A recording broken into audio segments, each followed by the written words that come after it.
Ato hakre v'lecha es Aaron ochicha. Torah makes it a point, and you should bring close. This is the installation of Aaron, your brother. I mean, if we would say Ato hakre v'lecha es Aaron, it would be enough. We know Aaron's the brother of Moshe. Aaron ochicha. Aaron, your brother.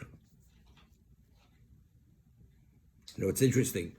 Who was supposed to be originally the Kohen Gadol? Who was most qualified to be the Kohen Gadol? Moshe, evidently. There was no one closer to God than Moshe.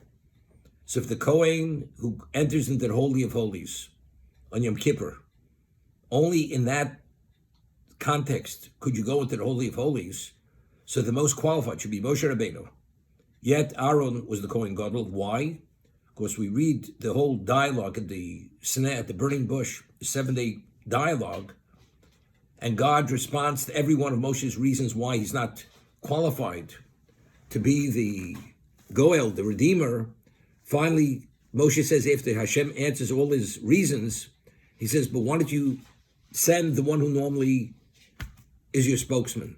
Hashem says to Moshe, you overstepped your bounds. You know, humility is to a point, but if you overstep your bounds, it's a disrespect. And therefore, Aaron ochicha halevi.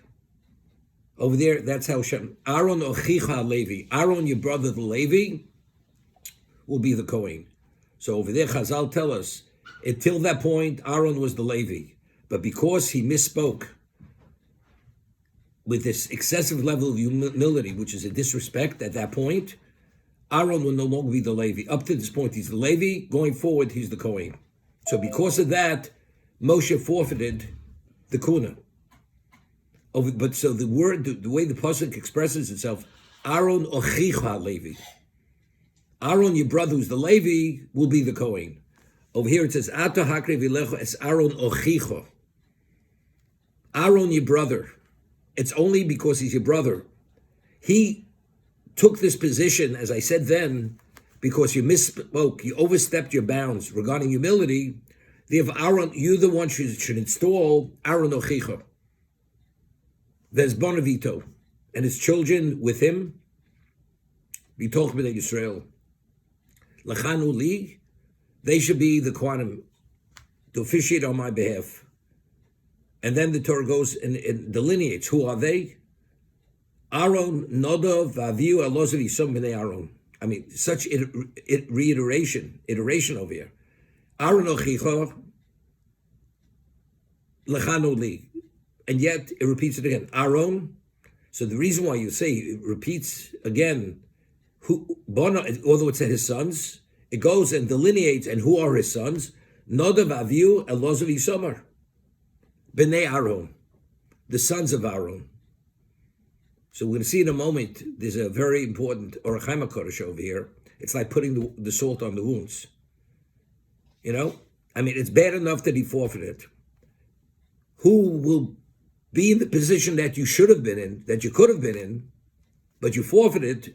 Aaron ochicha. Your brother, not you, and his sons, and not your children. And who are the ones you should bring close to install? Aaron, Nadav, Avihu, Elazar, Yisama, again, b'nei Aaron, the sons of Aaron.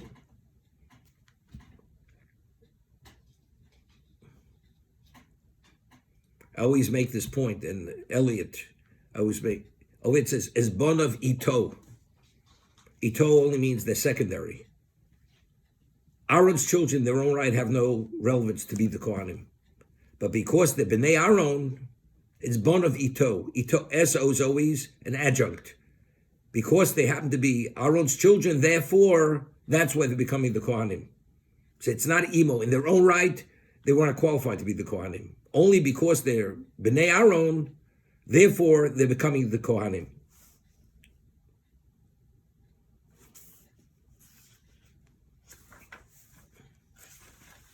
So if you take a look, I'm not sure if you have the Orach Chaim HaKodesh, the Gros Gedolos.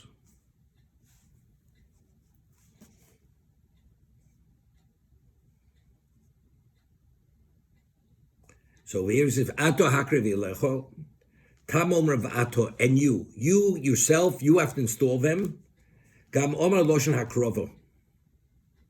Gam Omer Tevas Elecho. HaKrovo means bring them close. Elecho for yourself. Yizbar al derech Omram Zal. Ki akuna l'Moshe oisa l'mona. Originally, the kuna was meant to be a gift to Moshe Rabbeinu. Elo l'tzad shemin lo lechet b'dvar Hashem. Achad kama pomim. Because he refused after Hashem asked him to be the Goel, and he repeatedly refused.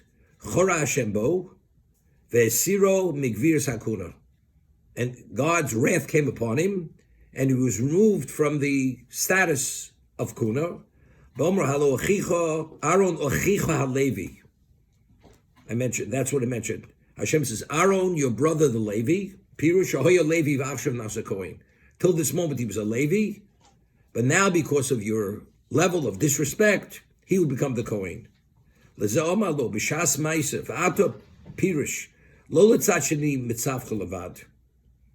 He's becoming the Kohen, not because I'm commanding you. You,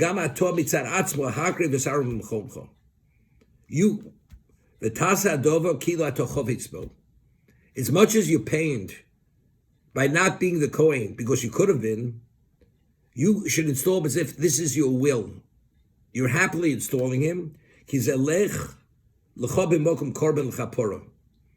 part of the kapora. As one brings a korban for atonement, your installation of Aaron is still atoning for that disrespect, for the refusal that Moshe refused to go initially as the Goel. When you give him the gedula, this distinction of the which initially you would have had, that's the greatest korban.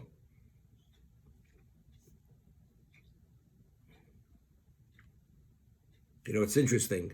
The Gemara tells us that if a person goes and infringes on someone else's livelihood, you take away somebody else's life, it's like you took his soul. I mean, it's pretty extreme. Why? Now, what's a person's sense of his value? That I myself, I'm a self-earner. This is my value, that I'm able to earn a living. So if someone else undermines that ability and doesn't allow that person, you're actually taking away his whole sense of value. My sense of self-respect is I'm not the lord of the community. I'm a self-earner. So when you take that away from me, so what does that do? It's like you took my soul. It really goes in the, onichosh of kemes. A person who's impoverished is like a person who's not alive. Because a person's sense of pride or identity is his level of accomplishment. So if you take that away from a person, that you're taking his soul. That's Kilo Dota Bishvasa. The ultimate level for Moshe would have been to be at that level, to be because of who he was, to be God's officiant, the Kohen Gadol. The only to go into, and he would serve Hashem at that exceptional level. That was taken for Moshe Rabbeinu. That to be denied him was the greatest level of pain, because his whole value, not because he had a self of, he needed the respect, because his sense of value, his understanding of value, was only serving Hashem at the most advanced level. That is being denied to him because of a mistake he made. So therefore he says, Eloh korban gadol mizeh. For him to install him personally, understanding what I'm giving him could have been mine, which it would have been my ultimate value, that itself, he says, Eloh korban gadol mizeh. This is hakriv elecha. It's in the place of you. The korban, as the korban is the place of the person, Aaron being installed as in the position that he should have been, which he forfeited, Eloh korban gadol mizeh. Okay, that's the Orach Chaim HaKodesh. Now he says something else. Od yirmos b'omer hakriv elecha. What's the elecha to you? You become closer. Ki al yidei chet ha'odom tisrachek bechinas onof nishmoso shekeneged os onof shebo chet mishorsho. When a person sins, it's like a branch which is attached to its root. So when you sin, it weakens that attachment. Ha'godl fi godlo v'hakotl fi kotno. Based on who you are, The degree of sin will bring about that level of detachment. Because of all the urging that Hashem wanted to be his agent. Goram nisrachus onof echod mi'afi nishmos misharosho. Not the whole neshama. We had spoken many times, studied the Nefesh Chaim. There are certain like threads which attach to neshama to Hashem. Koris means those threads are actually severed. So therefore, there's an aspect of Moshe's neshama due to his being intransient, refusing, it detached that branch from its source. Vagamti Hashem henisho, although he was punished, he forfeited the kuna. Aval pikein kol ochli kabela onesh. Until he actually has the punishment, because then Hashem, it was all future. It wasn't at that moment. The blemish, the deficiency is in place, and the distance is still there. So now when actually what he had is actually being taken from him, because until then it wasn't relevant, now you're being brought closer. Until this moment, there was that distance. Now, by installing our own, you're getting closer. The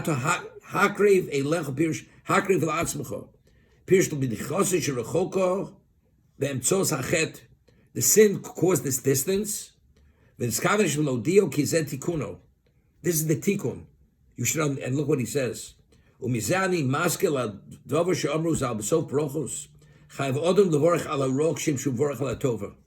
Person is obligated to acknowledge Hashem for even something which is tragic as one for something which is good fortune. To accept the tragedy or the misfortune with joy, the Gemara says this, with no less simcha than when good fortune comes a person. He says, why?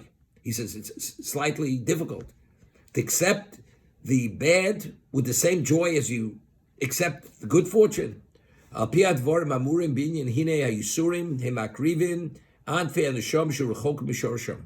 Because suffering brings the anfei neshama, the aspects of the neshama that were, because of the sin, distant from their root. It brings it closer. It reattaches. There's nothing more bad and bitter than a person ozve as Hashem Elokov, who leaves God, and through the suffering, that distance is closed. And as a result of that, the person who really grasps and understands it, this will bring great joy to that person. Big day.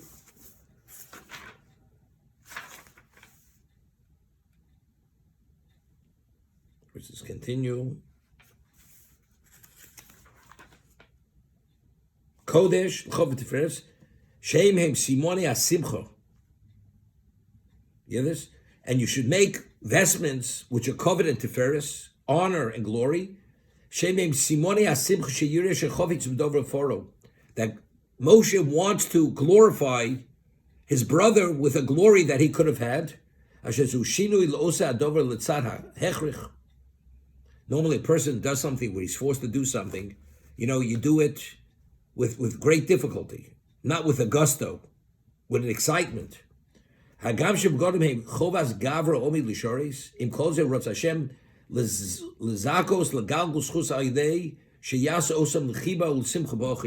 He should install him and create these garments which are glorifying his brother, and do it with love and joy and feel happy for his brother. Not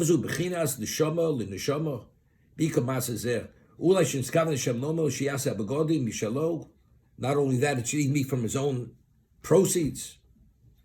Okay, that's the Orach Chaim HaKodesh. Rabbi? Yes.